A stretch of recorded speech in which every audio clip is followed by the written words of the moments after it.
Hi, my name is Tom Hughes. I'm doing the 1006 Resit video presentation for Simon Gerard. My student ID number is 8566898. Today I will be talking about the 6 functions of management within the FA. I will then be talking about the supply sector of sports typology, which will then be followed by the 6 functions of management, a brief description, and then lastly, the contrasting management and leadership behavioural traits. The FA is run by a board led by a non-executive chairman named Greg Clark. The next in charge is an executive director called Martin Glenn. From then, it is then broken down into independent, non-executive directors, national game directors, and the professional game directors. These names are listed on the side.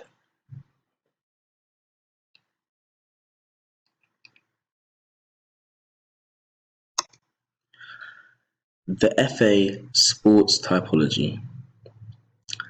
The FA is the main governing body of Association for Football in England. This was founded in 1863 in London. It is within both the public and the voluntary sectors. Their aim is to specifically deliver sport programs, competitions, and events. As a result, this helps them remain viable and not make a profit. However, when they do make a profit, this should straight away be reinvested in the organisation. The funding that they receive comes from the Football Foundation, which is co-funded by the government. They further have many volunteers who help in their grassroots system. I will now briefly explain Henry File's 6 functions of management. The first one is planning. This is deciding in advance what, how, and when something gets done. The next is forecasting. This is foreseeing and expecting future circumstances. These can usually be combated with a mind map or spider diagrams. The next one is organising. This is the process of breaking a plan down into activities and structuring. This helps you see clearer and a better picture.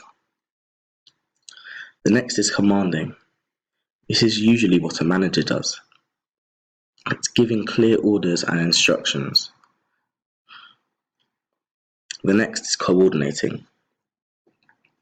This happens when all the activities are harmonized and are working in unison together. Finally, the last but not least is controlling. This is when they verify whether everything is going according to the plan that they have initially set. In my personal opinion, I believe the most important 2 for the FA are commanding and then planning and forecasting.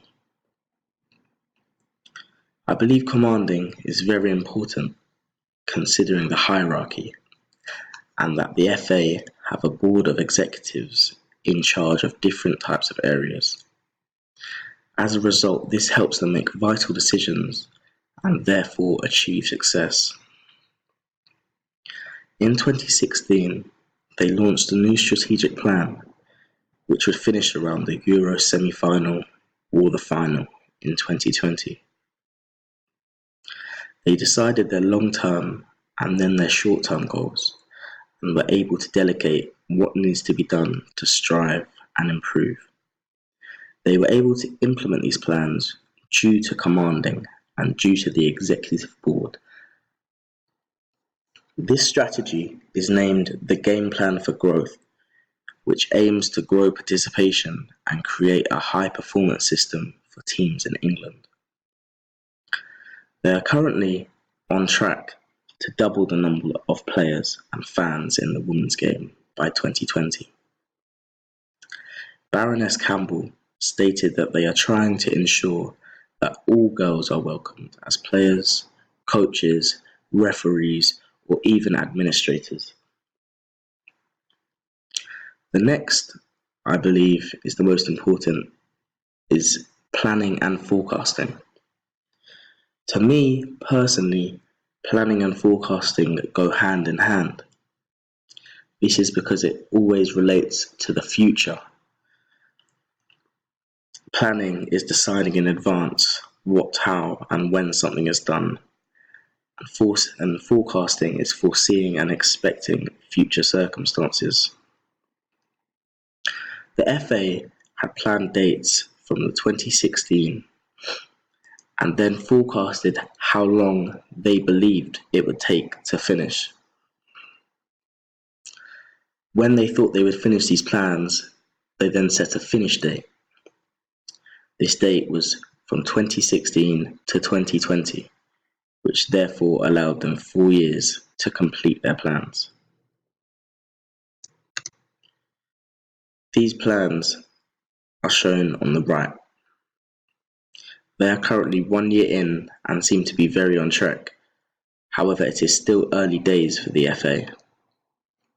By 2020, the FA will achieve England teams, England men's and women's senior teams ready to win in 22 and 2024.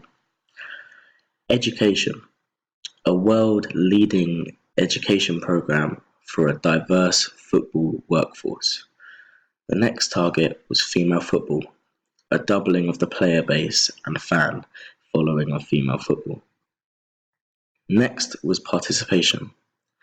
They wanted flexible, inclusive, and accessible playing opportunities for everyone. The next was digital engagement. Direct engagement with every fan, player, and participant. Next was regulation and administration. Trusted regulation, efficient administration, and world-class competitions.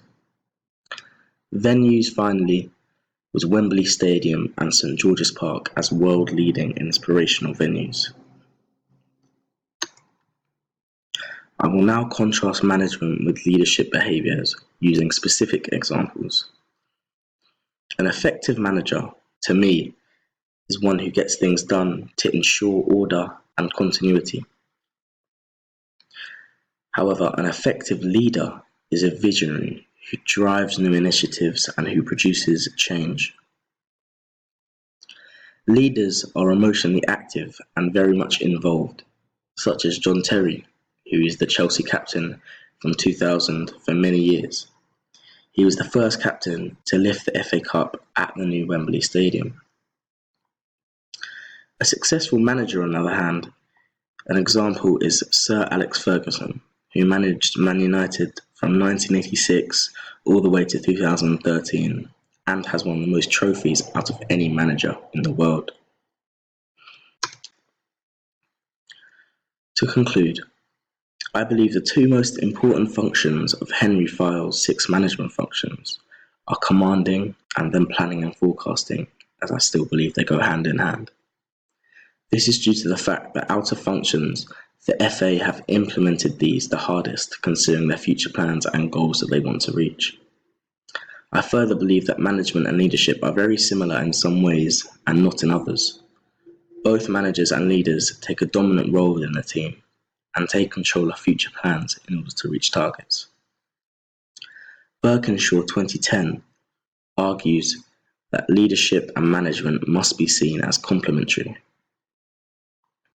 Mintzberg 2009 argues that we should be seeing managers as leaders and vice versa. However, management implies leadership, but leaders do not necessarily need to be managers.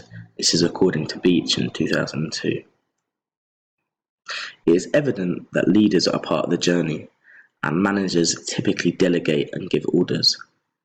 As well as leaders being emotionally involved, they are usually almost always physically involved. These are my academic references, and these are my non-academic references. Thank you for listening to my presentation.